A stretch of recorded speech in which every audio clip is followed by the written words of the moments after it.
بسم اللہ الرحمن الرحیم۔ ناظرین گرامی، آج کے اس ویڈیو میں ہم پیش کریں گے سیدہ فاطمہ رضی اللہ تعالی عنہا کا جہیز اور اس کی تفصیل۔ ناظرین، حضرت سیدنا علی المرتضیٰ رضی اللہ تعالیٰ عنہ سے مروی ہے کہ حضور پاک صلی اللہ علیہ وآلہ وسلم نے اپنی پیاری بیٹی حضرت سیدہ فاطمہ الزہرا رضی اللہ تعالیٰ عنہا کو مشق اور تکیہ کا جہیز دیا تھا، جس میں گھاس بھری ہوئی تھی، اور آپ صلی اللہ علیہ وآلہ وسلم نے سیاہ رنگ کی ایک چادر خمیل بھی دی تھی۔ ناظرین، ہم آپ کو یہاں پہ بتانا چاہتے ہیں کہ مشق برتن ہوا کرتا تھا جس میں پانی کو سٹور کیا کرتے تھے۔ مٹی سے برتن بنانے کا ہنر تو انسان کے پاس بہت پرانا ہے، لیکن اس سے قبل پانی کو ذخیرہ کرنے کے لیے حلال جانوروں کی کھال کو سی کر ایک ایسا برتن بنایا جاتا تھا جس میں پانی نہ صرف سٹور کیا جاتا تھا بلکہ اس کو ایک جگہ سے دوسری جگہ تک بھی لے جایا جاتا تھا۔ ناظرین، امام نسائی کی ایک حدیث میں ہے، حضرت سیدنا علی المرتضیٰ رضی اللہ تعالی عنہ فرماتے ہیں کہ نبی پاک صلی اللہ علیہ وآلہ وسلم نے حضرت فاطمہ رضی اللہ تعالی عنہا کو 3 چیزوں کا جہیز دیا تھا۔ اول، سیاہ رنگ کی ایک چادر، دوم، ایک مشق، اور سوم، ایک تکیہ، اور تکیہ بھی وہ جس میں کہ گھاس بھری ہوئی تھی۔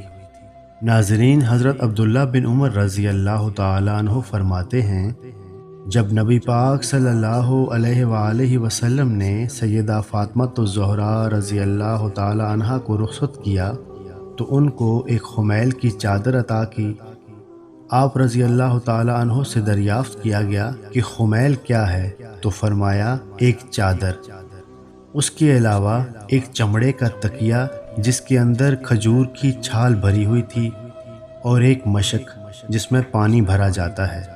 ناظرین، مختلف روایات سے یہ ثابت ہوتا ہے کہ حضرت فاطمہ الزہرا رضی اللہ تعالی عنہا کو حضور پاک صلی اللہ علیہ وآلہ وسلم نے جو جہیز دیا اس کی تفصیل کچھ یوں ہے: چادر 1 عدد، چکی 1 عدد، سادہ کپڑوں کا بستر 1 عدد، کھجور کے پتوں کی چٹائی 1 عدد، گلاس 4 عدد، مٹی کے گھڑے 2 عدد، تانبے کا لوٹا 1 عدد، کپڑوں کے جوڑے 1 عدد، اعلیٰ کپڑے کی قمیض 1 عدد، چاندی کے بازو بند 2 عدد، موٹے کپڑے کے تکیے 4 عدد۔